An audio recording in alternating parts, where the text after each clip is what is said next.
বন্ধুরা, মাছের ডিম খেতে ছোট থেকে বড় প্রত্যেকেই ভীষণ ভালোবাসে। তাই আজ আমি তোমাদের জন্য এনেছি মাছের ডিমেরই একটা রেসিপি। তো এখানে আমি যেভাবে মাছের ডিমের ঝোল রান্না করেছি, তোমরা যদি সেইভাবে মাছের ডিম রান্না করো তাহলে এর স্বাদ এত সুন্দর হবে যে কথা দিচ্ছি ছোট থেকে বড় প্রত্যেকেই আঙুল চেটে পুটে পরম শান্তিতে সমস্ত ভাত খেয়ে নেবে।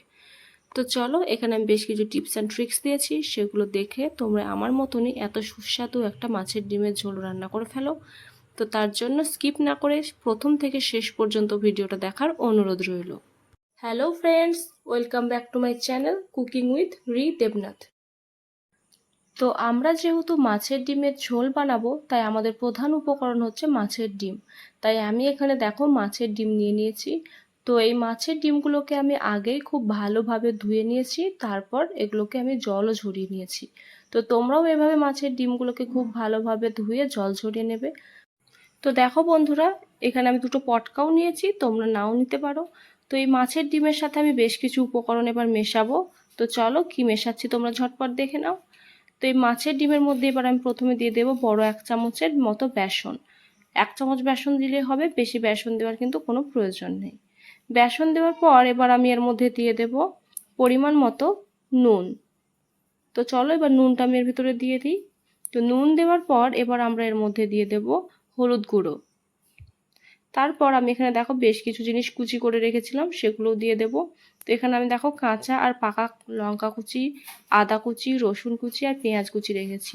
তো প্রথমে লঙ্কা কুচিগুলো দিয়ে দিলাম, তারপর আদা কুচি, তারপর রসুন কুচি, আর সবশেষে আমি দিয়ে দিলাম পেঁয়াজ কুচিগুলো। তো পেঁয়াজগুলো চেষ্টা করবে এরকম ছোট ছোট করে কুচি করে নেওয়ার। এবার আমি সমস্ত উপকরণগুলো হাত দিয়ে খুব ভালোভাবে মিশিয়ে নেব। তো দেখো ভিডিওতে তোমরা আমি কিভাবে মিশিয়ে নিচ্ছি। একসাথে ডিম এবং সমস্ত উপকরণ আমি একসাথে চটকে চটকে মেখে নেব। আমার ভিডিওটা তোমাদের যদি একটুও ভালো লেগে থাকে তাহলে অবশ্যই একটা লাইক করে দিও। তোমাদের একটা লাইক আমাকে পরবর্তী ভিডিও বানানোর জন্য উৎসাহিত করে। আমার চ্যানেলে নতুন হয়ে থাকলে প্লিজ আমার চ্যানেলটা সাবস্ক্রাইব করে দিও এরকম ধরনের আরও নিত্য নতুন ভিডিও দেখার জন্য। আর যেসব বন্ধুরা ইতিমধ্যে আমার চ্যানেলটা সাবস্ক্রাইব করে রেখেছো তাদেরকে অনেক অনেক অনেক ধন্যবাদ। আমার এমন অনেক বন্ধু আছো যারা আমার ভিডিও তো দেখো, ভিডিওতে কোনো লাইকও দাও না, আবার চ্যানেলও সাবস্ক্রাইব করো না। তাদের কাছে আমার অনুরোধ, প্লিজ চ্যানেলটা সাবস্ক্রাইব করে রেখো। আর যদি তোমাদের ভিডিওটা একটুও ভালো লেগে থাকে তাহলে অবশ্যই একটা লাইকও করে দিও। তো দেখো বন্ধুরা, খুব ভালোভাবে এগুলোকে মেখে নিয়েছি। এটা একটু পাতলা হয়েছে, তাই পাতলা দেখে কিন্তু আবার বেসন দিতে যেও না, এটা পাতলাই হবে, কারণ বেশি বেসন দিলে তখন আবার বড়াটা ভাজার পর তখন কি হবে, ডিমটা শক্ত হয়ে যাবে, তখন আর ভালো লাগবে না। তাই ডিমটা যতই পাতলা লাগুক না কেন আমাদের বেসনের পরিমাণটা ঠিক এইটুকুই রাখতে হবে। তো আমরা মেখে নিয়েছি এটা ভালো করে, এবার এটা ভাজার পালা। তো এগুলো ভাজার জন্য দেখো আমি প্রথমে একটা কড়াইকে খুব ভালোভাবে গরম করেছি, তারপর এর মধ্যে সামান্য একটু সর্ষের তেল দিয়ে দেব। দেওয়ার পর খুন্তির সাহায্যে তেলটাকে সম্পূর্ণ কড়াইতে আমি খুব ভালোভাবে একটু মাখিয়ে নেব। তো তোমরা দেখতেই পাচ্ছ ভিডিওতে কিভাবে আমি মাখিয়ে নিচ্ছি।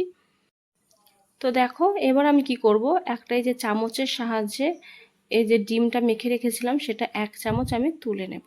তো দেখো কিভাবে তুলে নিচ্ছি।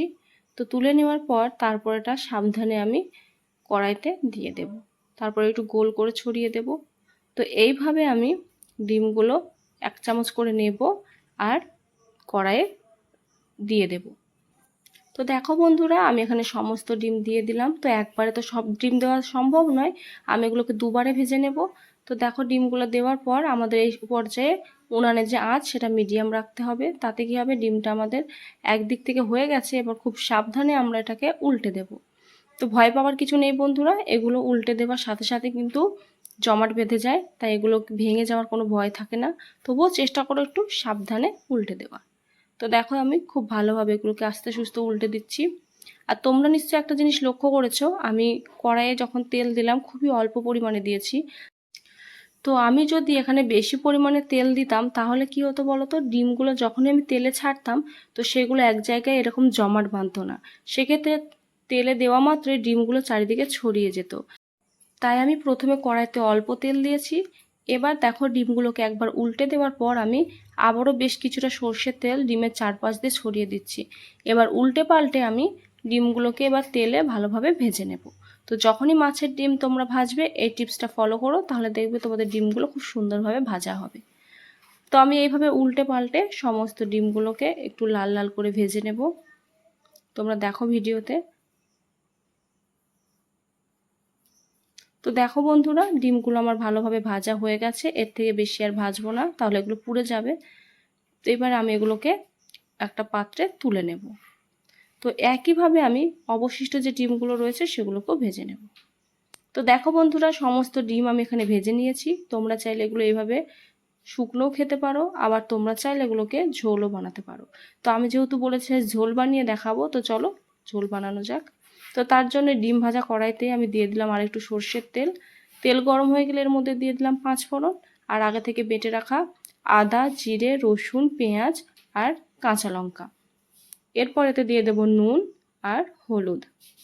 এরপর আমি খুব ভালোভাবে মশলাটা কষিয়ে নেব ততক্ষণ পর্যন্ত যতক্ষণ না মশলা থেকে সুন্দর গন্ধ ছাড়বে আর মশলা থেকে তেল ছাড়বে। তো চলো মশলাটা আমি ভালোভাবে কষিয়ে নিই। তো মশলা আমাদের কষানো হয়ে গেছে। এবার আমি এর মধ্যে দিয়ে দেবো বেশ কিছুটা পরিমাণ জল, তবে খুব বেশি জল দেব না, আমাদের ঝোলটা একদম মাখো মাখো হবে, সেই বুঝে আমরা জলটা দেব। তো এবার আমরা ঝোলটা ফোটার অপেক্ষা করব। তো ঝোল আমাদের ফুটে গেছে। এবার আমি এর মধ্যে দিয়ে দেব মাছের ডিমগুলো। তারপর ঢাকা দিয়ে আমি 5 মিনিট মতো এটাকে ফুটিয়ে নেব, যাতে ডিমের ভিতরে ঝোলগুলো খুব ভালোভাবে ঢুকে যায়। তো দেখো 5 মিনিট আমি ফুটিয়ে নিয়েছি আর আমাদের ডিমগুলো ঝোল ভালোভাবে শুষে নিয়েছে। এই পর্যায়ে আমি আমার এই রান্নাটা অন্য একটা পাত্রে নামিয়ে নিয়েছি। তো দেখলে তো বন্ধুরা, কত সহজে আমি বানিয়ে ফেললাম মাছের ডিমের এই ঝোল। তো তোমরা বাড়িতে অবশ্যই রেসিপিটা একবার ট্রাই করো আর আমাকে কমেন্টে জানিও তোমাদের আমার এই রেসিপিটা কেমন লাগলো। আবার দেখা হবে নেক্সট ভিডিওয়। ততক্ষণ সবাই ভালো থেকো, সুস্থ থেকো। আর হ্যাঁ বন্ধুরা, ভিডিওটা তোমার বন্ধুদের সাথে শেয়ার করে তাদেরকেও দেখার সুযোগ করে দিও। বাই।